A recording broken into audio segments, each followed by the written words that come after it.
Et donc je vais laisser Manon, qui est ici présente, vous présenter un petit peu ce lieu avant d'enchaîner sur notre soirée. Merci beaucoup. Bonsoir à toutes et à tous. Je ne sais pas si vous connaissez la Maison du Zéro Déchet.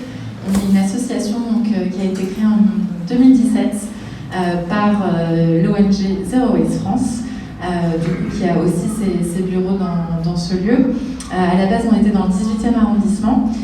Et en fait, on a été créé suite à un grand festival qui a été organisé en 2016, un festival national qui portait sur les démarches zéro déchet, qui a suscité pas mal d'engouement, d'intérêt.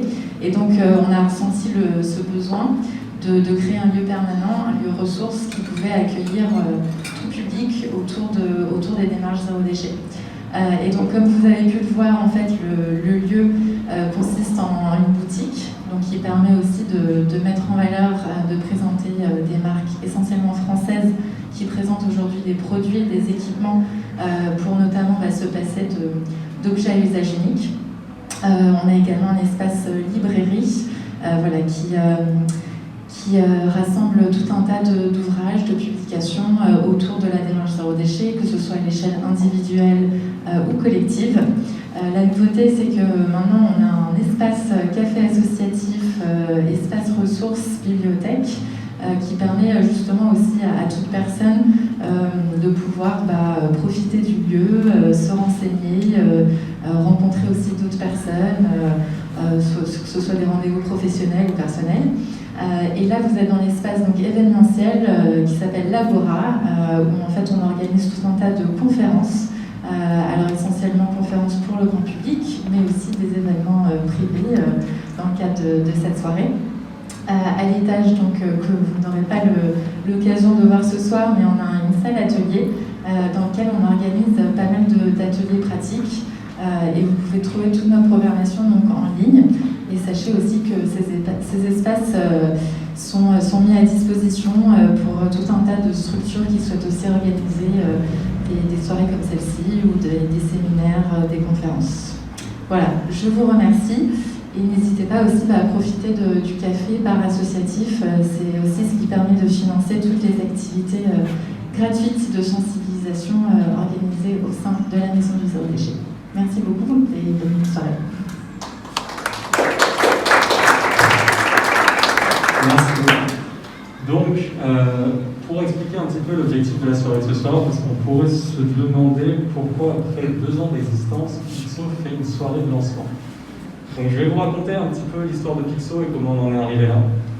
Globalement, avec François, quand on a commencé à créer Pixo, on voulait faire une entreprise qui allait avoir un impact sur l'environnement, qui allait accompagner la transition et qui allait l'accompagner bien, de manière drastique.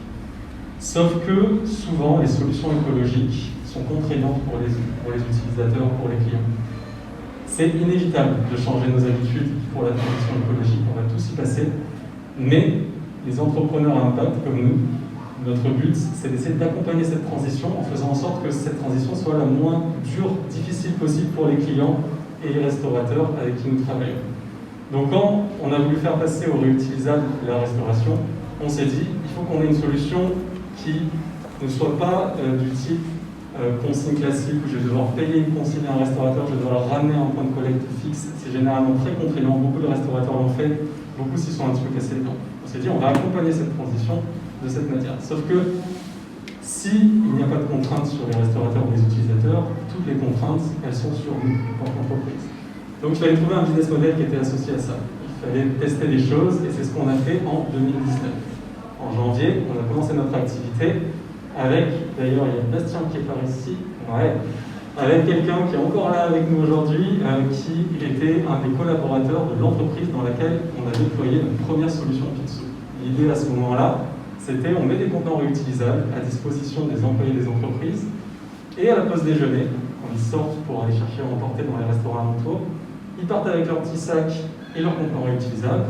Au préalable, on a démarché l'intégralité des restaurateurs qui étaient autour, on les a sensibilisés au projet et on fait en sorte qu'ils fassent une petite réduction à tous ces collaborateurs qui arrivent avec leurs contenants pour les encourager dans leur démarche.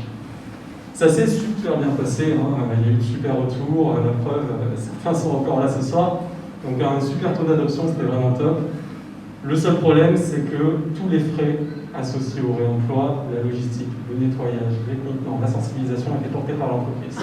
Et ça, c'était un frein majeur, on n'avait pas un marché suffisant. Donc, on a cherché autre chose. Il se trouve qu'à l'été 2019, on a rencontré Sodexo, qui est également là ce soir, voilà, et qui nous ont dit, lors d'un salon Vivatech, nous on a un problème vis-à-vis du zéro déchet. On a plein de clients, des entreprises, chez qui on a des cantines, qui veulent qu'on passe au zéro déchet, notamment sur les dards, donc sur tous les gommiers à usage unique qu'il peut y avoir, mais aussi sur certains repas qu'on va emporter, donc par exemple du bar à salade, ce genre de choses. Et en tant que Sodexo, ce n'est pas forcément notre métier de gérer ces nouveaux flux d'emballage réutilisable et de gérer surtout la consigne qui va avec. Donc à l'été 2019, on s'est dit, super, on a fait un marché assez intéressant et on va pouvoir partager les coûts entre Sodexo et l'entreprise finale cliente. Donc on se met en branle et on essaie de trouver une solution, un business model qui fonctionne bien, et on se rend compte qu'il manque deux choses sur le marché que nous allons devoir développer. La première, c'est une technologie qui permet de gérer digitalement ces consignes.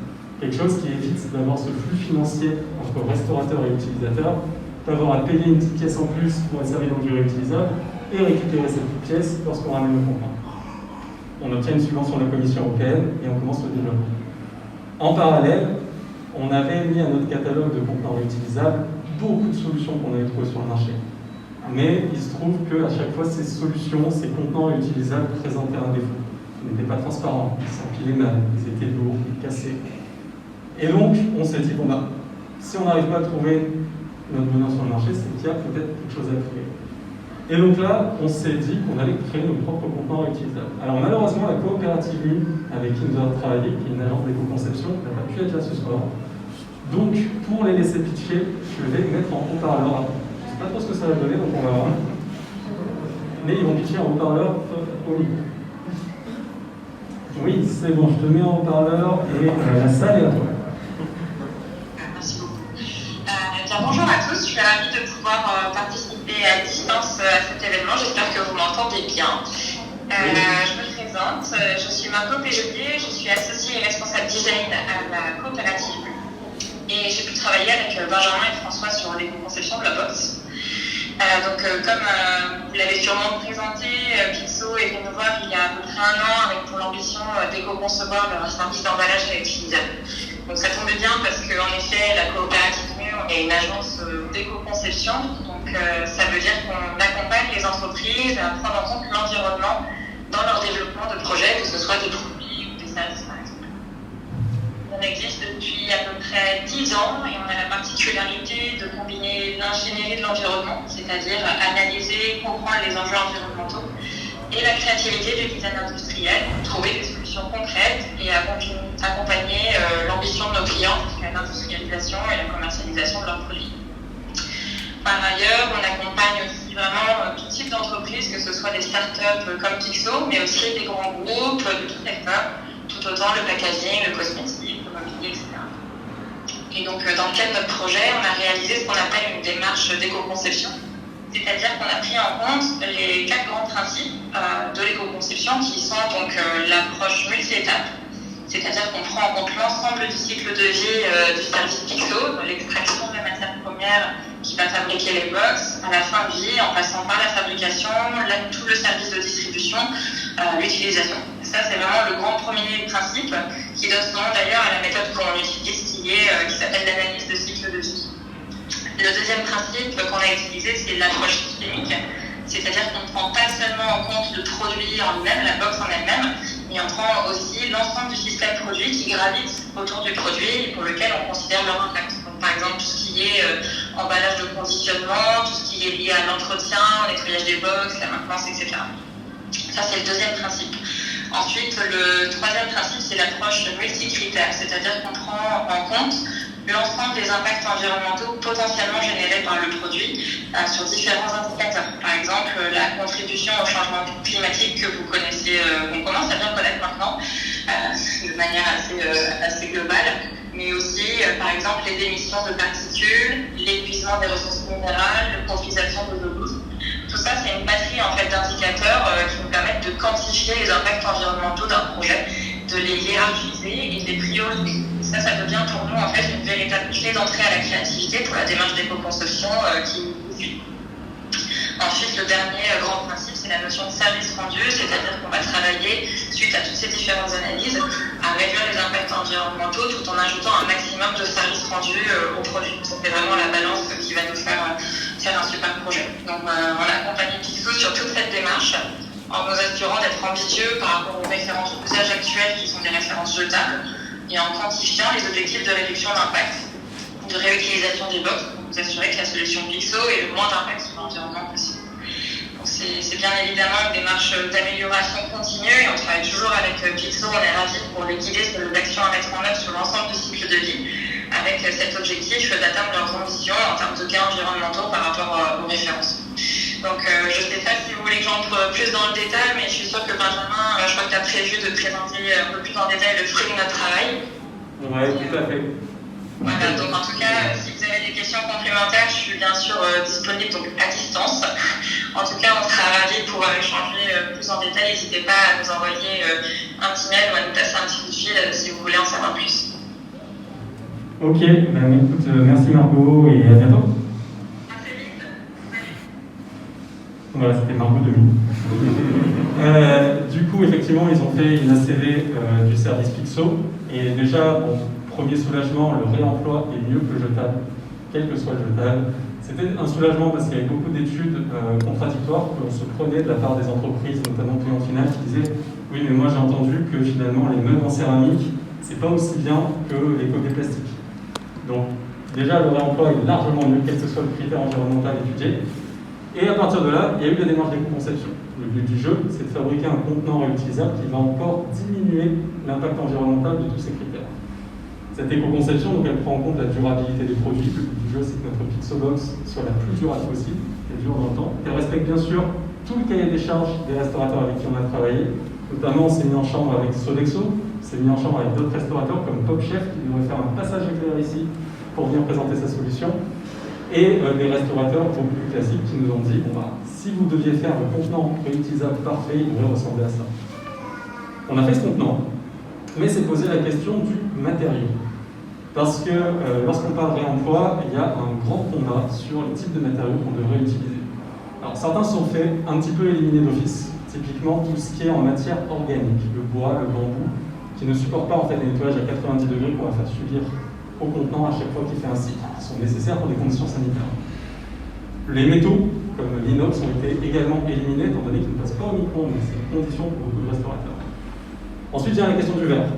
Le verre, malheureusement, d'un point de vue environnemental, son impact sur nos circuits à nous, qui implique beaucoup de logistique, beaucoup de transport des contenants, eh bien, ça ne fonctionne pas.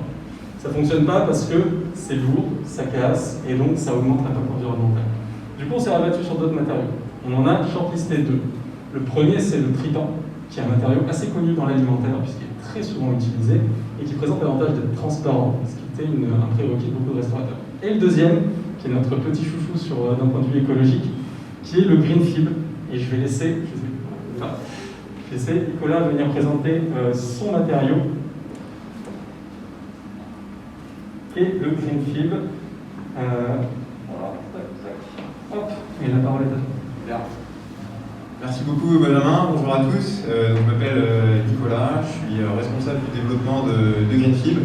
Et donc je viens vous présenter cette matière qui a été sélectionnée par Pixo pour fabriquer ces Pixobox. J'ai 3 minutes top chrono, donc je vais essayer d'être rapide. Greenfibre, c'est d'abord en fait l'histoire de son créateur qui s'appelle Luc. Luc, c'est un opticien qui est basé dans la région de Poitiers. Il est opticien depuis 20 ans. Et il a vite remarqué dans son métier qu'il importait des montures de lunettes en plastique issues du pétrole. Il les faisait voyager sur des milliers de kilomètres pour qu'elles restent 2-3 ans sur la tête de ses clients avant d'être jetées sans être recyclées.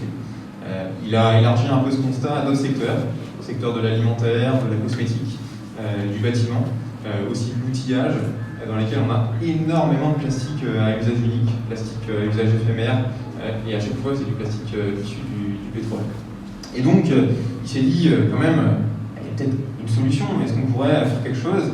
Il a été frappé à la porte d'un labo de chimie à Poitiers, et ils ont créé ensemble la formulation de Greenfibre qui a été brevetée en 2012. Donc Greenfibre c'est quoi? C'est une matière 100% biosourcée. donc 0% de pétrole, qui est fabriqué à partir essentiellement d'un dérivé de l'huile de ricin. Donc des graines de ricin auxquelles on extrait une huile. Et à cette huile de ricin, on vient ajouter des farines végétales et des poudres minérales. Donc on vient ajouter du bois qui vient de Bretagne, qui vient des déchets des scieries bretonnes, du roseau qui vient des zones humides du département de l'Indre, du talc pour renforcer la matière qui vient du sud de la France, et puis dans certaines références de la coquille d'huître. Donc ce ne serait pas le cas sur les lunchbox Pixo parce qu'il faut respecter la caractéristique végane, mais on peut le faire dans certains produits. Au-delà du côté biosourcé, Luc, quand il a créé la matière, il avait des caractéristiques éthiques aussi à respecter. Il s'est aperçu qu'il y avait énormément de matières biosourcées qui étaient là à base de maïs, d'amidon, de pommes de terre, de betteraves. Et tout ça, en fait, ça pose le débat. Est-ce qu'on mange, est-ce qu'on nourrit les hommes, les animaux, ou est-ce qu'on fait de la matière? Nous, l'avantage à Greenfib, c'est que cette matière, elle n'utilise pas d'ingrédients comestibles et surtout, elle n'utilise pas de terre agricole. Le ricin, il pousse en Inde sur des sols qui sont arides, qui sont non déforestés et sur lesquels on ne pourra pas faire pousser de tomates, de betteraves, etc. Et toutes les autres charges qu'on vient ajouter, c'est des ingrédients non comestibles. Le deuxième point qui était important pour lui, c'était la fabrication en circuit court, pour limiter au maximum les émissions de CO2 et aussi pour dynamiser un peu l'économie locale. Donc la Greenfib, le mélange, ricin, bois, talc, etc. On fait tout ça à côté de Vannes, en Bretagne, et en Nouvelle-Aquitaine, à côté de Poitiers, donc tout en circuit court. Et puis, quand on a des produits qui arrivent en fin de vie, on co-construit avec nos clients les filières de recyclage. On peut récupérer la matière, on peut la broyer, on peut la faire refondre pour fabriquer des nouveaux produits. Donc par exemple, ce gobelet en Greenfib, si demain il venait à casser ou à s'allumer, on peut le recycler. C'est ça l'intérêt aussi de la matière.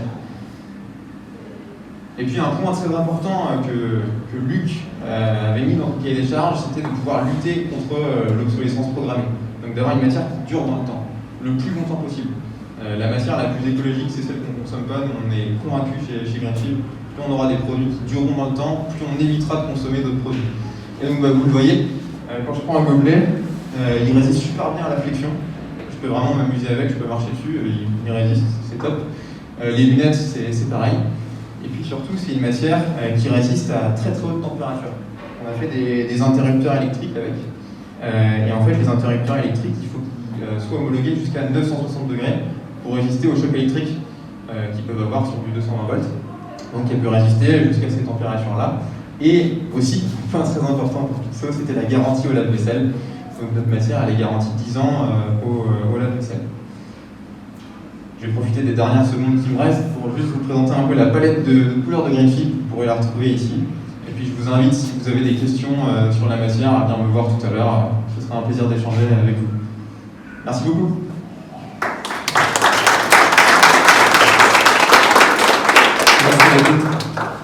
Donc ça, c'est le Greenfib. Du coup, on avait nos matériaux qui nous permettaient de faire nos contenants et on avait le design du contenant. On avait une solution donc, à présenter à Sodexo et avec Sodexo, on allait voir beaucoup de leurs clients pour leur vendre cette solution pour passer au zéro déchet dans les entreprises. Ça avance bien d'un point de vue commercial, on est début 2021, 2020. J'ai tendance à oublier le 2020. Du coup, on est début 2020 et on arrive à trouver des super postes de déploiement pour l'année 2020 dans des entreprises de Sodexo et tester nos produits. On arrive en mars, on est comme des dingues, il y a tout qui se passe super bien, plein de déploiements prévus et bien sûr le Covid arrive avec son confinement. Ça met un petit frein commercial, on ne va pas se le cacher, étant donné que la restauration collective a été très fortement impactée par cette crise. Et donc, on se retrouve avec des contrats qui ne sont pas annulés, mais qui vont être reportés à une date indéterminée. Sauf qu'on est une petite start-up, on a une trésorerie limitée, donc comment on va survivre à ça? On se dit, bon, on est en avril, on a nos contenants qui sont là, qui sont arrivés, les premiers prototypes. On a la technologie dont je parlais de digitalisation des consignes qui est là aussi, qui est en prototype. Et tout ça, on l'a fait pour le secteur du réemploi. Donc ce qu'on a fait, c'est qu'il y a une association qui s'appelle le Réseau Consigne, qui rassemble tous les acteurs de la consigne en France, tous les acteurs du réemploi en France. Et on les a tous contactés, un par un, en leur disant, écoutez, on a fait un contenant qui est parfaitement adapté à nos usages, on a fait une technologie qui est parfaitement adaptée à nos usages, on vous les propose en marque blanche. Comme ça, vous les utilisez, et notamment grâce à notre technologie, on va pouvoir vous interconnecter. C'est-à-dire que s'il y a un réseau consigne dans une ville qui a des utilisateurs, avec donc, des restaurateurs qui vont proposer des emballages réutilisables à des clients, ces clients-là vont avoir un compte consigne en marque blanche Pixo dans ce restaurant, et leur compte consigne va pouvoir être utilisé potentiellement dans d'autres villes avec d'autres réseaux consignes. On leur propose ça, on se dit bon, on va peut-être retrouver un peu de traction commerciale avec ça, ça va être top, sauf que les réseaux consignes, ils travaillent aussi avec des restaurateurs qui étaient aussi à l'arrêt, donc c'était pas la folie non plus. Et on arrive du coup vers le déconfinement en se demandant un petit peu ce qui va se passer. On se dit, bon, il se trouve que notre contenant, chaque fois qu'on l'a pitché, que ce soit à des restaurateurs ou à des réseaux consignes, il a eu un super retour. Ils ont adoré le design, ils ont adoré la matière dans laquelle il était fait. Donc ce qu'on pourrait faire, c'est aussi le proposer en B2C à des particuliers. Donc on se dit, on va faire une campagne de crowdfunding. La campagne de crowdfunding, en revanche, son petit problème, c'est que c'est de la vente de produits. D'un point de vue écologique, on est toujours sur vendre des produits pour des particuliers. Donc c'est-à-dire, on va mettre un petit hack là-dedans. À chaque fois, sur cette campagne de crowdfunding, un contributeur va acheter un de nos produits, une Pixobox en Greenfield, ça va financer un contenant qui ira dans les circuits de réemploi, donc chez des restaurateurs qui veulent passer au zéro déchet ou dans des réseaux consignes. De cette manière, finalement, l'achat des particuliers finance le passage au réemploi de la France. Cette campagne de crowdfunding est prévue donc pour septembre et je vais revenir dessus. Donc, comme je disais, on arrive au déconfinement, on est au mois de juillet et là, beaucoup de chance pour nous. Le ministère de la Transition, avec Brune Poisson en tête, dit aux acteurs de la food tech, donc tous les services de livraison de Deliveroo, Uber Eats, Food Cherry, Frishti, eh bien, à partir de 2023, vous serez en zéro déchet. Tous vos contenants seront réutilisables et vous devez nous trouver des solutions d'ici 7 octobre. Donc, ça leur fait un petit coup de motivation, surtout que le ministère de la Transition a bien joué ses cartes, étant donné qu'ils ont énormément médiatisé l'affaire. Et il se trouve qu'on discutait déjà beaucoup avec PopChef, qui est toujours pas là, qui n'aurait toujours pas pitché sa solution, mais avec plein d'autres acteurs qui, à ce moment-là, nous recontactent et nous disent bon, peut-être que c'est le moment de faire des choses ensemble. Donc on regagne de l'attraction commerciale de cette manière-là, et on se met à travailler donc plus fortement avec les acteurs de la restauration et de la food tech. On reprend confiance en nos produits, en nos déploiements, et c'est là où on a rencontré donc, notamment d'autres partenaires qui sont ici avec nous aujourd'hui, comme Hoplunch, qui est un service de restauration en Alsace que je vais laisser présenter sa solution et qui souhaitait passer au zéro déchet. Donc, bonjour à tous, je m'appelle Mathieu, donc fondateur de la société Hoplunch. Donc nous, notre start-up, en fait, on est basé en Alsace, effectivement, et elle a pour vocation de permettre à tous les occupants, toutes les personnes qui travaillent dans des zones d'activité économique en périphérie de la ville, de commander en ligne leur plat du jour et d'être livrés directement dans leur établissement, sans frais de livraison, sans minimum de commande. Et pour ça, on a établi des partenariats avec différents restaurants traiteurs qui chacun propose un plat du jour en ligne sur notre plateforme, différents chaque jour. On a 11 actuellement et nous, on s'occupe de toute la logistique. Et en fait, en démarrant notre activité, on s'est rendu compte que notre activité, de façon inhérente à l'activité, il y avait un impact écologique qui faisait que quand on allait livrer dans une zone d'activité des centaines de repas, c'était autant de personnes qui ne prenaient pas chacune leur véhicule pour aller sortir de la zone et se restaurer, puisque en général il n'y a rien dans ces zones-là, éventuellement une boulangerie ou un truc comme ça, donc ils sont obligés de sortir, hormis lesquels qui ont une cantine. Et donc on a voulu aller jusqu'au bout de la démarche écologique, et pour ça on a commencé à se fournir en véhicules utilitaires électriques, on livre également en vélo avec remorque, et restait la problématique des contenants qu'on utilise. Et donc c'est là qu'on s'est tourné vers Pixo, puisque effectivement ça pouvait parfaitement répondre à notre problématique et s'intégrer dans notre logistique. Et donc voilà, aujourd'hui on souhaiterait imposer les barquettes Pixo à l'ensemble de nos partenaires et s'occuper de la logistique pour travailler en zéro déchet et avoir un impact écologique zéro déchet. Quoi. Merci. Merci.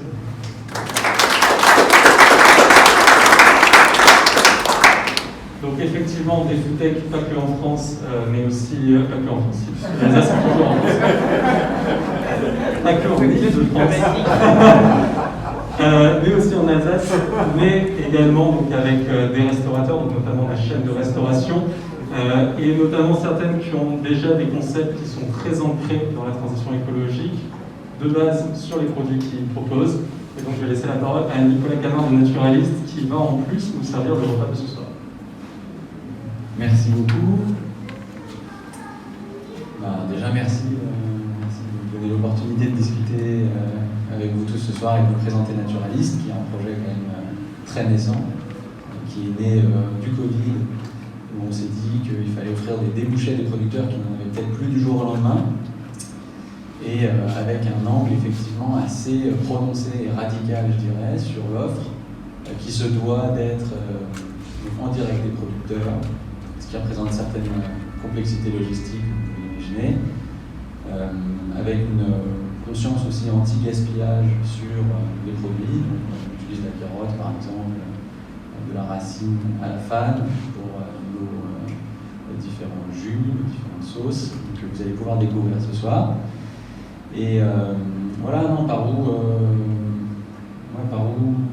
commencer cette soirée? Je trouve que c'est un super moment pour faire de belles rencontres, œuvrer tous dans la même direction. Moi, à mon humble niveau, avec ce projet qui est encore tout petit, qui a vocation et une ambition à se développer, à se multiplier, et oui, à aborder différents territoires. Je suis assez porté sur une consommation nomade. Donc, aujourd'hui, on utilise des contenants en pulpe de canne à sucre, pardon, mais demain, on se voit tout à fait utiliser des consignes. Donc on laisserait le choix forcément aux consommateurs de choisir entre jetables et réutilisables. Mais voilà, essayer aussi avec je dirais une dynamique éducative, ou en tout cas d'accompagnement, de les diriger vers du réemploi. Donc écoutez, je vais pas vous prendre beaucoup plus de temps. Je pense que vous devez commencer à avoir faim et j'ai hâte que vous découvriez nos produits. Mais juste pour finir, je dirais que voilà, nous on est à une échelle assez en aval, avec un restaurant aujourd'hui, peut-être 2, 3 dans les prochaines semaines, prochains mois, prochaines années, c'est l'objectif. Mais voilà, si vous avez des sensibilités sur tout ce qui est filière agricole, tout ce qui est sujet d'approvisionnement, logistique, je serais ravi d'en discuter avec vous et peut-être de construire ensemble les solutions de demain pour remonter éventuellement aussi en amont et arriver à ce que finalement le circuit court, ou en tout cas un chemin de proximité avec les territoires, avec les producteurs locaux aux alentours, puisse naître, puisse grandir. Ensemble, je serais ravi qu'on en discute et qu'on trouve des solutions qui soient pas simplement à l'échelle d'un restaurant, mais à l'échelle de toutes les populations, de tous les territoires. Donc voilà, ici on peut vivre cette aventure ensemble avec Pixo, ce serait génial. Voilà, donc bonne dégustation de notre petit plat.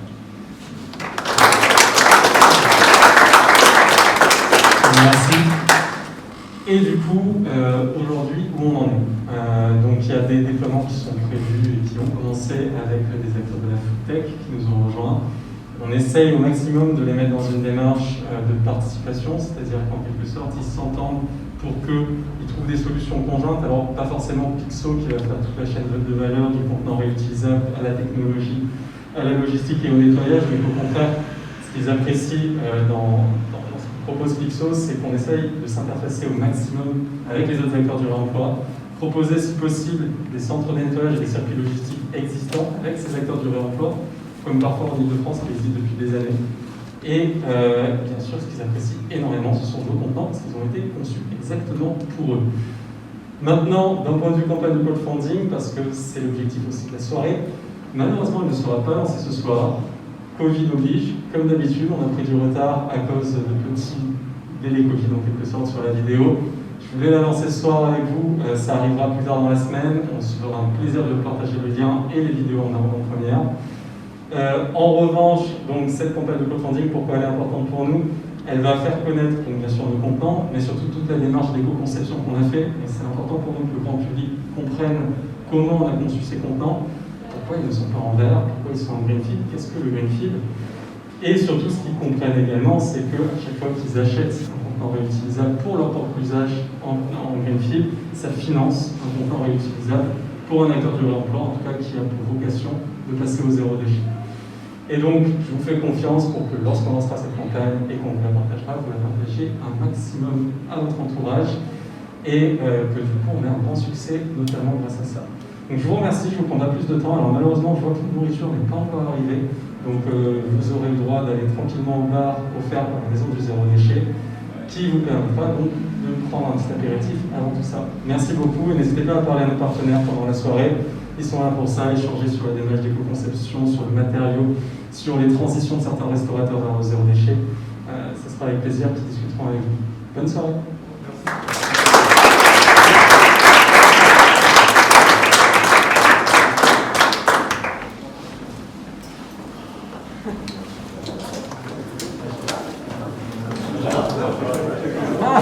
Échec. Attends.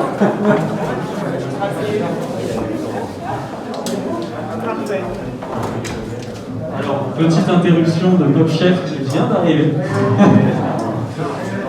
Qui va vous faire un pitch rapide de sa solution. Je vous en ai parlé rapidement, mais voilà, merci François. Bonjour à tous, je serai très rapide, j'en ai pour une demi-heure maximum. Voilà, c'est une blague, hein, pour 2 minutes. Donc, Pop Chef, François, fondateur de Pop Chef. En 2 minutes, l'idée c'est que je vous raconte comment on va travailler ensemble avec Pixo. Donc, nous, on est un des leaders de la food tech en B2B. En fait, on conçoit des solutions de restauration pour les entreprises. Alors, en ce moment, vous imaginez que c'est un petit peu compliqué, et puisque les bureaux sont en moitié vides. Et nous, tout l'objectif de Pop Chef, c'est justement de réinventer la restauration dans les bureaux. Donc, en fait, on pense que le self traditionnel, la cantine, que vous avez tous connu, en fait, n'est plus forcément dans l'air du temps. Et clairement, on a vu une accélération de tendance avec le Covid-19 vers des bureaux un peu plus modulaires, un peu plus flexibles. Nous, on vient installer des comptoirs digitaux avec des frigos connectés. Et ces frigos sont remplis chaque matin avec des produits de nos traiteurs partenaires.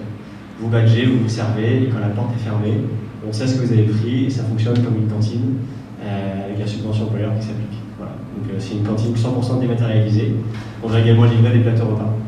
Donc aujourd'hui, on a 4000 clients en Ile-de-France et on a livré depuis le début plus d'1 million de repas. On va tout basculer progressivement sur Pixo avec des solutions donc, réutilisables. Il faut imaginer l'enjeu logistique qui est gigantesque derrière tout ça, puisqu'on vient récupérer tous les plats, les laver, les remettre en circuit. Ça veut aussi dire il faut une standardisation des packaging pour tous les plats, les entrées et les desserts. Donc il y a des gros enjeux et en fait on sera avec des premières food tech à le faire. Donc on est très très fiers de pouvoir travailler avec Pixo, qui sont extrêmement regardistes sur ce secteur. Et donc on espère que ça va bien se passer. On va essayer les premiers pots cassés dans 1 ou 2 mois et puis ensuite, si tout se passe bien, dans quelques mois tout sera 100% réutilisable. Voilà, avec la précision, pardon, je trouve ça hyper intéressant, qu'un packaging Pixo, c'est 500 grammes de CO2 économisé, c'est ça? Par rapport à un packaging Pop Chef. 500 grammes.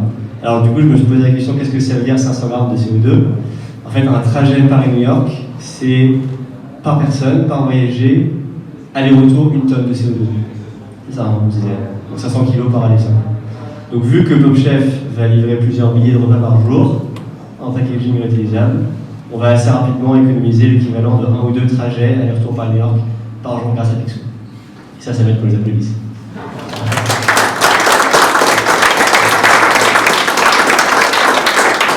Merci François, du coup j'en profite pour ajouter quelque chose. Donc les repas de ce soir vont être servis dans des contenants réutilisables bien entendu.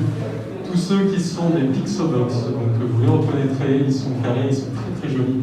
Vous pouvez partir avec, bien entendu, ce sont les pré-séries. Ce n'est pas encore le contenant parfaitement final et il n'est pas en green field. En revanche, vous avez le droit de partir avec sans problème et on vous enverra les contenants en green field pour votre participation à cette soirée une fois qu'ils seront produits et qu'on les aura. Voilà, merci.